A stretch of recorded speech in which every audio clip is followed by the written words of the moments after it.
I'm standing barefoot on the balcony of a 32nd floor condo in Bangkok, looking out at a city that sparkles like scattered diamonds. The air conditioning hums behind me, and Chelita's hand finds mine. Her fingers are warm, smaller than mine, and they squeeze gently. "This view," she says, her English soft with that Thai accent I've grown to love. "This is our future, Lou." That's what she calls me. Lou. Not Luther. Just Lou, like I'm someone special. Someone worth shortening a name for. I just signed a 1-year lease 20 minutes ago, prepaid in full. $48,000 from my retirement savings transferred to her real estate company's account while she stood beside me, translating everything the condo manager said. "You sure about this?" I'd asked her. She'd looked at me with those dark eyes and said, "I'm sure about us. Now we're toasting with bottled water because neither of us drinks alcohol." She raises her plastic bottle toward the skyline. "To my forever man," she says, and I actually laugh. I laugh like I'm 25 again, not 67. I wasn't going to tell this story tonight. But a few days ago, I got an email from a longtime viewer of this channel. He said he'd been quietly watching for a while, never missing a video, just listening in silence, and that something about my last story gave him the push to share his own. Reading his words, I felt something shift inside me. At first there was shock, that sharp jolt when you see your own mistakes reflected back at you through another man's eyes. Then came sorrow, a deep heaviness in my chest, because I knew the loneliness hidden between his sentences. And finally, there was gratitude. Gratitude that he trusted me enough to tell his story, and gratitude that these confessions, as painful as they are, connect us in ways we don't always expect. That's why I'm here again tonight, to open up. And before I do, I want to say thank you to you. Right now, wherever in the world you're tuning in from, please drop a comment and let me know where you're watching. I love reading those. And to those of you who keep coming back, story after story, this is my super thank you to you.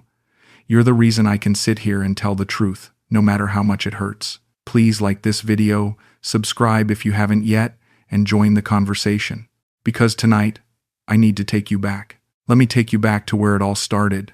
Like I haven't spent the last 3 years eating TV dinners alone in Montana, wondering if anyone would notice if I just disappeared.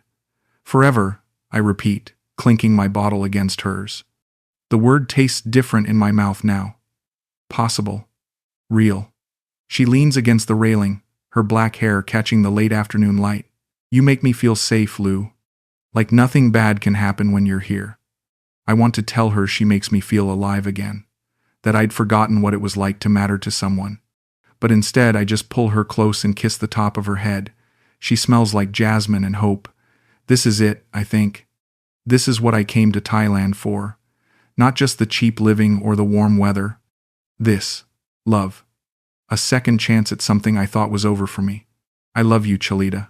I whisper into her hair. She doesn't say it back immediately, but she squeezes my hand tighter. "Thank you, Lou," she says softly. "Thank you for everything." I should have heard it then. The way she said thank you instead of "I love you too." But I didn't. I was too busy feeling young again. 3 months earlier, I was sitting in my kitchen in Billings, staring at divorce papers that had been final for 2 years. 34 years of marriage, gone because Dorothy said she needed to find herself. At 67, finding yourself apparently meant finding someone who wasn't me. I'd been retired from the Postal Service for 4 years, and every day felt exactly the same. Coffee at 6, news at 7, lunch at noon, bed at 9. The house was too quiet, too empty, too full of memories I didn't want anymore. That's when I started watching YouTube videos about expat life in Southeast Asia. Happy American men with young local wives, living in paradise for the price of a Montana winter. "You should do it, Luther," my buddy Frank had said over beers. "Nothing keeping you here." He was right. Nothing was keeping me anywhere. So I booked a flight to Bangkok with a one-way ticket and a retirement account that suddenly felt like freedom instead of just money. I found Chelita through a real estate agency in Sukhumvit. I needed a place to rent, somewhere decent but not too expensive, while I figured out if Thailand was really for me. She met me at a coffee shop near BTS Asok, wearing a white blouse and black skirt like she was interviewing for something important. "Mr. Luther?" she said, extending her hand. I'm Chelita. I will help you find home. Her English was careful, precise. She'd studied hospitality management at university, she told me later, but the tourism industry was slow after COVID. Real estate paid better. We looked at 6 apartments that first day. She drove a small Honda, navigating Bangkok traffic like she was born to it. At each place, she'd point out things I wouldn't have noticed. This window gets morning light, good for coffee. This kitchen has Western oven, you can make American food. This building has security guard all night. Very safe for foreigner. I wasn't planning to hire her. The apartments were all fine, but nothing special. Then she walked me to her car and said, "You have kind eyes, Mr. Luther. Like my father before he died." Something in her voice made me stop. "I'm sorry about your father." "Thank you," she said, looking down. "He was good man. Worked hard. Always help other people." That night she sent me a message online. "Thank you for today. You very patient with my English. Most customer get angry when I speak slow." I wrote back, "Your English is beautiful. And so are you." I shouldn't have sent that last part, but I did. And she responded with a smile emoji and, "You make me happy today." That's how it started. Not with love at first sight, just with loneliness, meeting loneliness and pretending it was something else. 2 weeks later, she's sleeping in my bed like she belongs there. Not every night, but often enough that I stop setting the alarm because she wakes up before me anyway, padding around my kitchen in one of my old t-shirts, making coffee the way she learned I like it. Strong. Black. American. "Good morning, my Lou," she says, handing me the mug with both hands like it's a gift. She stops charging me agent fees after the first week. "You're not customer anymore," she explains, curled up against me on the couch. "Customer is business. You are." She pauses, searching for the English word. "You are special. We eat street food from vendors she knows by name. Pad Thai from a cart near Lumpini Park, where the old woman always gives Chelita extra shrimp. Som Tam from a place in Thonglor where they make it less spicy for the farang." She takes me to Wat Pho to see the reclining Buddha, holding my hand as we walk through the temple grounds.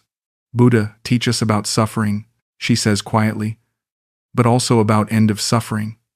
"Are you suffering, Chelita?" She looks at me with those dark eyes. "Not anymore." The words feel heavy, important, like she's telling me something deeper than conversation. At night, when she thinks I'm asleep, she traces patterns on my chest with her fingertip. Circles, lines, Thai letters I can't read. "What are you writing?" I ask one night. "My name," she whispers, "so you don't forget me." "I could never forget you." She's quiet for a long time. Then she says, "Everyone forget, in the end." I want to argue with that, but something in her voice stops me.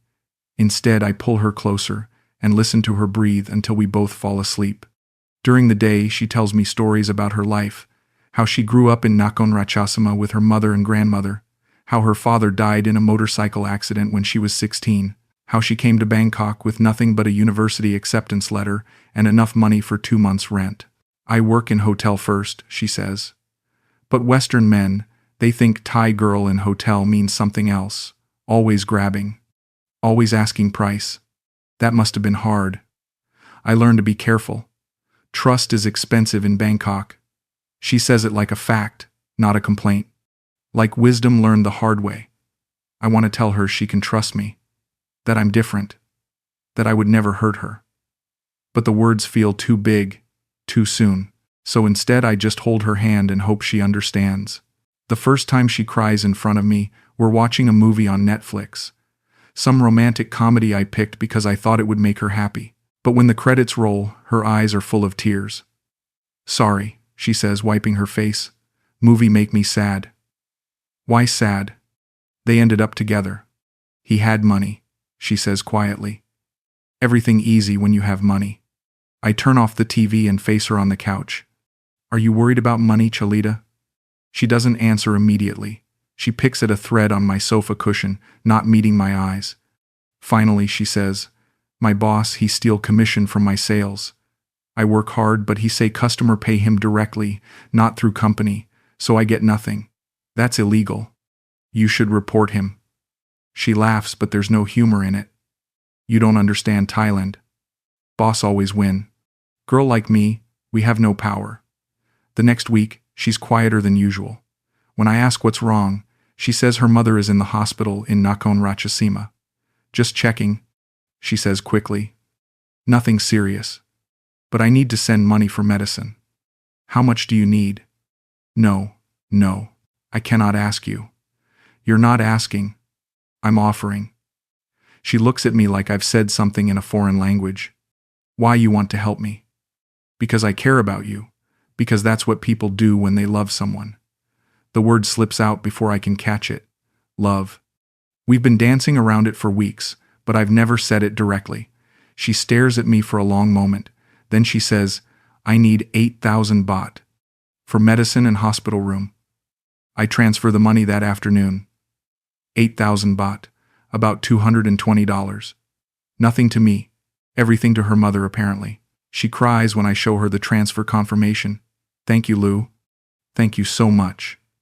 She sleeps over that night, but she's restless. I wake up at 3 a.m. and she's sitting by the window, staring out at the city lights. Can't sleep? I think too much, she says without turning around. About what? About good people, how they always hurt. I go to her, put my hands on her shoulders. I won't hurt you, Chelita. She leans back against me. I know you don't want to. But sometimes hurt happen anyway. I want to ask what she means, but she turns in my arms and kisses me instead, like she's trying to stop the conversation, like she's afraid of where it might go. The next morning, she's gone before I wake up. No note, no message. Just the faint smell of jasmine on my pillow and an empty coffee cup in the sink. She starts sleeping over less frequently. Every few nights instead of every night. I have so much work, she explains when I ask. Many new client want to see apartment. I try not to feel hurt, but loneliness is a familiar ache. I know how it tastes. During the day, I walk around Bangkok alone. Chatuchak Market, the Grand Palace. Places tourists go when they don't have anywhere else to be. I take photos with my phone, thinking I'll show them to Chelita later. But when she comes over, she seems distracted. Checking her line messages while I talk, answering calls in rapid Thai that I can't follow. Everything okay? I ask after she hangs up from a particularly long conversation. Yes. Just work problem. But her voice is tight. Stressed. That's when I see the photo on her line timeline. She's sitting at a restaurant I don't recognize, smiling at the camera. But what catches my eye is the arm draped around her shoulder. A man's arm. Dark skin. A tattoo I can make out partially. A watch that looks expensive. I screenshot it before I can stop myself. Chelita. I say carefully, showing her my phone. Who's this? She glances at the screen and her face changes. Not guilty. Just guarded. That's my cousin, she says quickly. From Korat. He visit Bangkok for work. Your cousin? Yes. Why you ask? But even as she says it, she's deleting the post. I watch her thumb move across her phone screen, erasing the evidence. I just wondered. You never mentioned him. I don't talk about family much. You know this. She's right. In 3 months, she's told me very little about her family beyond her mother and dead father. No siblings, no cousins, no friends, really, except for work colleagues I've never met. Can I meet him, your cousin? He go back to Korat already, she says, not looking at me. Maybe next time. That night, she doesn't sleep over, says she has an early appointment. For 3 days, I don't hear from her. No good morning messages, no calls. No responses to my texts asking if she's okay. I start to worry something happened. An accident, an emergency with her mother. I almost call the hospital in Nakhon Ratchasima, but I realize I don't even know her mother's last name. On the 4th day, she appears at my door like nothing happened. Hi, Lou. Can I come in? Where have you been? I was worried. Working. I tell you, very busy time. But she won't meet my eyes. We sit on my couch, and I try to act normal. But everything feels different. The way she holds herself. The way she responds to my questions with questions. Chelita, are you happy? With us, I mean? Why you ask this? Because you seem distant lately. like something's wrong. She's quiet for a long time. Then she says, I just need space sometimes. Thai woman, we not like Western woman. We need time to think. Think about what? About everything. About future. About what we want. I know what I want. Maybe that's the problem, she says quietly. I feel something cold settle in my stomach. What do you mean? Nothing. Can you stop making drama? Everything fine. We fine. But we're not fine. And for the first time since I met her, I wonder if we ever were. The truth comes from Noon, a waitress at a small restaurant near my condo. Chelita and I had eaten there once, maybe twice. Noon spoke decent English and had been friendly, asking about America and whether I liked Thai food. I'm eating there alone, picking at som tam and trying not to think about why Chelita hasn't answered my messages in 2 days when Noon sits down across from me. You okay, Mr. Luther? You look sad. I'm fine, just tired. She studies my face like she's trying to decide something. Then she says, Can I ask you a question? Sure. You still with Chelita? The question hits me wrong. Why do you ask? Because, she hesitates.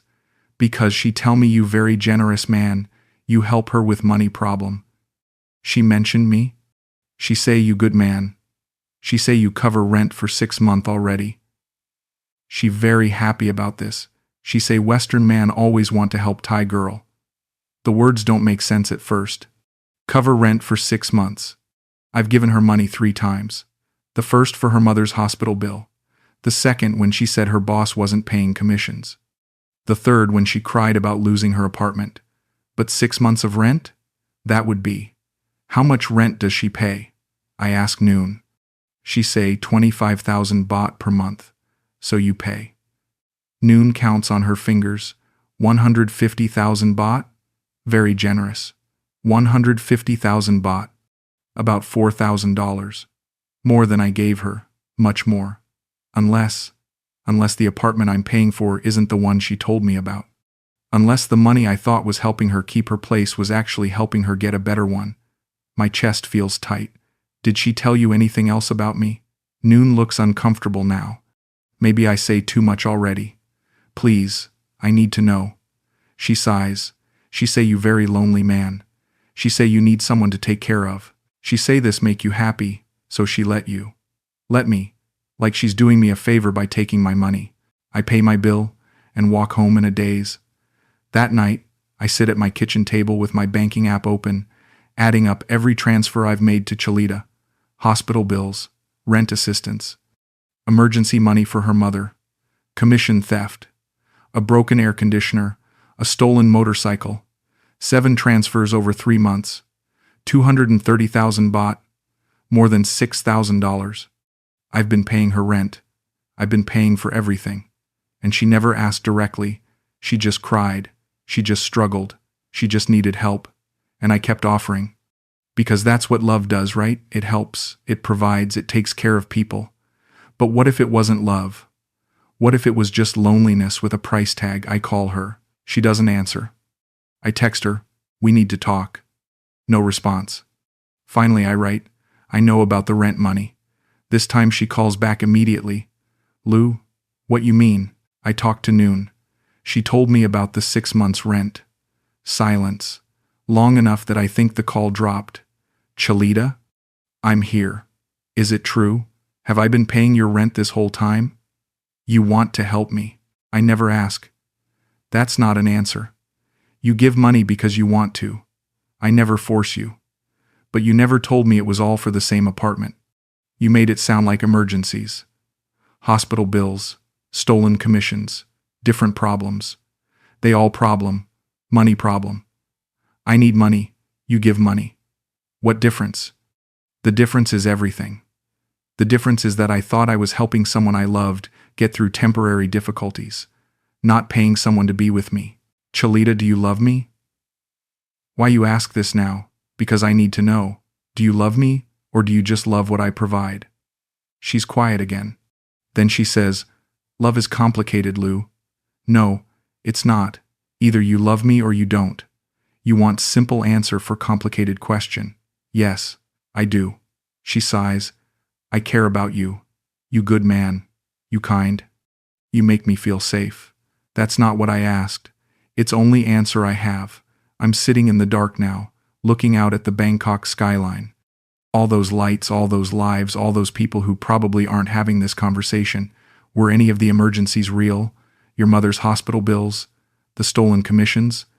My mother's sick sometimes. My boss steal money sometimes. These things happen. But not when you needed money from me. No. Not then. The honesty is worse than a lie would have been. At least lies pretend to care about your feelings. So what am I to you, Chelita? Really? You are good man who want to help. I let you help. This make you happy. And that's all? What you want me to say, Lou? You want me to lie? Say I love you like movie love? Like forever love? I cannot say this. Because you don't feel it. Because I don't believe it exists. I hang up the phone and sit in the dark until morning comes. I don't sleep. I sit by the window and watch Bangkok wake up. The traffic starts at 5 a.m. The street vendors set up their carts at 6. The city moves forward like nothing happened. Like my world didn't just shift on its axis. At 7 I send her a message. If any of it was real, meet me at the coffee shop near Lumpini. Just for 5 minutes. No money talk. No arguments. Just say goodbye properly. I wait 2 hours. Then 3. I order 4 cups of coffee I don't drink. I watch the morning crowd thin out as business people head to offices and tourists head to temples. At 11 I text again. I'm still here. Nothing. At noon. I just want to understand. Nothing. At 1. Please. Nothing. By 2 p.m., the lunch crowd is filling the coffee shop. Young Thai couples sharing iced coffees. Businessmen on phone calls. Tourists studying maps. Normal people living normal lives. I realize I'm the only person sitting alone. I've always been sitting alone, even when Chelita was with me. I pay for my untouched coffees and walk home. That evening, I try calling her. The number goes straight to voicemail. I try line. My messages show as delivered but not read. I try Facebook. Her profile doesn't come up in search anymore. By 10 p.m., I understand. She's blocked me. Everywhere. Completely. Like I never existed. That night I dream about the balcony. The view of Bangkok spread out below us. Her hand in mine. To my forever man, she says in the dream. But when I turn to look at her, she's already gone. I wake up alone. I've been alone this whole time. It's been 2 weeks since our last conversation. I've moved out of the expensive condo and into a budget hotel near Phra Kanong. No skyline view, no balcony. Just a bed and a shower and a window that looks out at a construction site. I don't hate her. That's the strangest part. I keep waiting for anger to hit, but it doesn't come. Instead, there's just this hollow feeling. Like hunger, but deeper. I understand now what happened. Not because she explained it, but because the silence explained it better than any words could. She never scammed me. Not technically. Every time I gave her money, I offered first. Every time she took it, she said thank you. She never promised love in exchange. She never said forever. She just let me believe what I needed to believe. Because I wanted to feel wanted. Even if I had to buy it. My buddy Frank calls from Montana. How's paradise, Luther? It's complicated. Complicated how? You found yourself a Thai girlfriend yet? I almost tell him everything. About Chelita. About the money. About sitting alone in a budget hotel room, wondering how I got here. Instead I say, still figuring things out. Well, don't take too long. You're not getting any younger. After we hang up, I walk to the 7-Eleven and buy a beer. Just one. I sit on the small balcony of my hotel room and watch the construction workers across the street. They start early and work late. Honest work for honest money. No pretending, no performance. No one has to fall in love with them to get paid.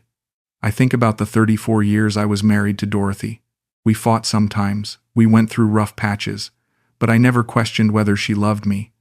Even when she left, I knew she had loved me once. Real love, not grateful love. Not convenient love, just love. With Chelita, I was never her boyfriend. I was her Western man, the one who helped with money problems, the one who made her feel safe, the one who was lonely enough to pay for company and call it romance. She didn't break my heart. She just showed me it was already broken. Had been broken for years, maybe. Since Dorothy. Since retirement. Since I realized I was old and alone and running out of time to be anything else. Chelita just gave my loneliness a face. A name. A price tag. Tomorrow I'll look for a new apartment. Something modest. Something I can afford without dipping into savings. Something for one person who doesn't need to pretend he's living a love story. I'm 67 years old. I'm not going to find my soulmate in Bangkok. I'm not sure I believe in soulmates anymore. Yesterday I walked past the condo building where Chelita and I used to live. The security guard nodded like he remembered me. On the 32nd floor, someone else was standing on our balcony. A white man with gray hair. Older than me, maybe. He was talking on his phone, gesturing at the view like he was describing it to someone far away. I wondered if he paid a year in advance, too. I wondered if he thinks he's found love. This morning I booked a flight to Koh Samui. Maybe the islands will be different. Maybe I'll meet other expats who understand what it's like to discover you're not living the dream you thought you were. Or maybe I'll just sit on a beach and read books until it's time to go home. Home to Montana. To my empty house and my frozen winters and my memories of a marriage that was real, even if it didn't last. At least Dorothy said goodbye to my face. At least she explained why she was leaving. At least she gave me the dignity of an ending. Chelita gave me nothing. Which, I suppose, is exactly what I paid for. Nothing dressed up as something.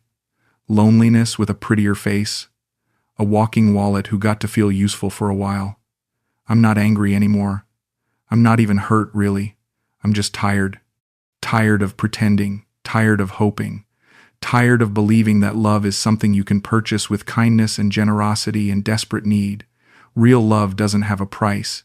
It doesn't keep receipts. It doesn't block your number when the money stops. Real love says goodbye. Real love explains itself. Real love at least pretends to be sorry when it's over. What Chelita and I had wasn't love. It was a business transaction where I forgot to read the terms and conditions. Where I signed a contract written in a language I didn't understand. Where I paid in advance for services that were never clearly defined. She called me her forever man on a balcony in Bangkok. But forever lasted exactly as long as my willingness to transfer money to her account. 3 months and $6,000 later, I'm not her forever man. I'm not her soulmate. I'm not even her memory. I'm just another Western man who came to Thailand looking for something he'd lost and ended up paying for something that was never real. The plane to Samui leaves in 2 hours. I've packed everything I own into 2 suitcases. It's not much. Just clothes and books and a phone full of photos from a relationship that existed only in my mind. At the airport, I'll delete those photos. All of them. Because there's no point in keeping evidence of something that never happened. No point in mourning something that was never alive. I loved her. That much was real. But love isn't a transaction. It's not something you can buy or earn or deserve. It's something that happens between 2 people who choose each other. Not because one needs what the other provides. Just because they choose each other. Chelita never chose me. She chose my money. And when the money stopped feeling worth the effort, she chose someone else. Someone whose arm looked good around her shoulder in a line photo. Someone who probably doesn't know he's just the next walking wallet. I hope he's happy while it lasts. I hope he enjoys the view from the 32nd floor. I hope he never has to learn what I learned. That you can't buy love in Bangkok. You can only rent it. And the lease always expires.